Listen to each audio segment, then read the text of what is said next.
بسم اللہ الرحمن الرحیم۔ شروع کرتی ہوں اللہ کے نام سے جو بڑا مہربان نہایت رحم فرمانے والا ہے۔ السلام علیکم ورحمۃ اللہ وبرکاتہ۔ میرے پیارے بہنوں اور بھائیوں، آج کا عمل ہے جو قرآن پاک کے غلاف کے سلائی کا عمل۔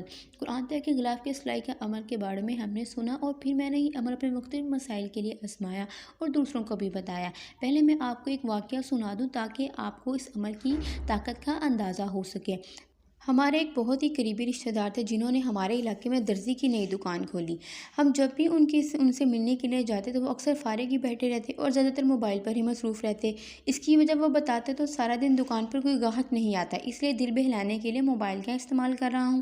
میں نے سوچا کوئی بھی دوسرا کاروبار شروع کرنے کے ابتدائی ایام میں یہ مسائل ہوتے ہیں، لیکن تقریباً 2 ماہ گزر گئے، اس کے باوجود معاملات جوں کے توں ہی تھے۔ میرے رشتہ دار کا کہنا تھا کہ وہ مایوسی کا شکار ہو چکا ہے اور اس نے فیصلہ کیا کہ اب اس کو دکان کو بند کر کے کسی کے پاس نوکری کر لی جائے۔ وہ یہ بات کرتے ہوئے کافی افسردہ ہوئے۔ وہ ہمیں کہنے لگے کہ آپ لوگوں کو وظائف کے ذکر بتاتے ہیں تو میرے لیے بھی اس مسائل کے لیے کوئی عمل بتائیں۔ ہم نے ان کو تسلی دی اور انہیں بتایا کہ ایک عمل ہے، اگر آپ وہ عمل کر لو انشاءاللہ تمہاری ساری مایوسیاں اور ناکامیاں ختم ہو جائیں گی۔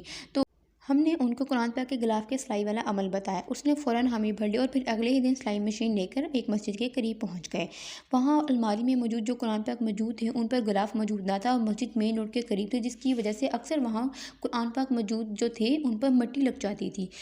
انہوں نے قرآن پاک کی جلد کے مطابق غلاف سلائی کرنا شروع کیے۔ اسی دوران اپنے مسائل اور مشکلات کا تصور بھی کرتے رہے۔ جب قرآن پاک کے تمام غلاف سلائی ہو چکے تو وہاں پر موجود تمام قرآن پاک غلاف چڑھا دیے گئے اور پھر قرآن سے ان مسائل کی آزمائشوں کو ٹلوانے کی سفارش کرنے کا عرض کیا اور مسجد میں وعدہ کیا کہ دکان کھولنے کے بعد قرآن پاک کی تلاوت روزانہ صبح شام چاہے چند صفحات ہی کیوں نہ پڑھوں لیکن ضرور پڑھوں گا، قرآن مجید کا دیدار بھی ضرور کروں گا۔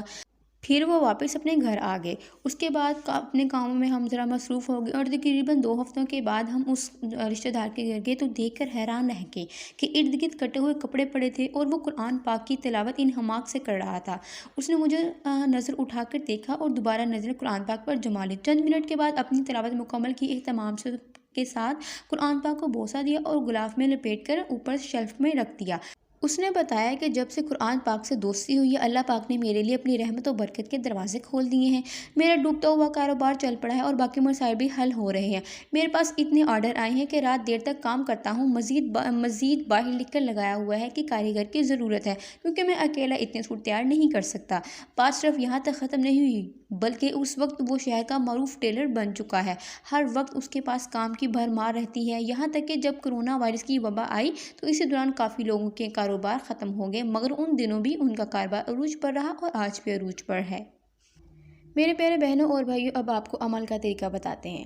آپ لوگوں نے کرنا کیا ہے جی، آپ لوگوں نے قرآن پاک کی غلاف سلائی کرنی ہے۔ آپ کسی مجلس میں یا پھر مسجد میں جا کر ان پر قرآن مجید پر غلاف چڑھا دینے، ٹھیک ہے، ایک عمل یہ ہو گیا۔ اس کے بعد آپ نے اللہ تعالیٰ کے ساتھ خود کے ساتھ وعدہ کرنا ہے کہ آپ قرآن مجید کی تلاوت ضرور کریں گے انشاءاللہ، چاہے آپ ایک ٹائم ہی کیوں نہ کریں لیکن آپ نے قرآن مجید کی تلاوت ضرور کرنی ہے، روز قرآن مجید کا بوسہ ضرور دینا ہے انشاءاللہ عز و جل۔ انشاءاللہ آپ کی مشکلات جو ہے وہ فوراً منٹوں میں حل ہو جائیں گے اور آپ کا کاروبار بھی عروج پر ہوگا۔ برائے مہربانی کر کے ہمارے چینل کو سبسکرائب کرنا اور لائک کرنا اور شیئر کرنا مت بھولیے گا تاکہ دوسروں کو بھی فائدہ ہو سکے۔ سب تک کے لیے اللہ حافظ۔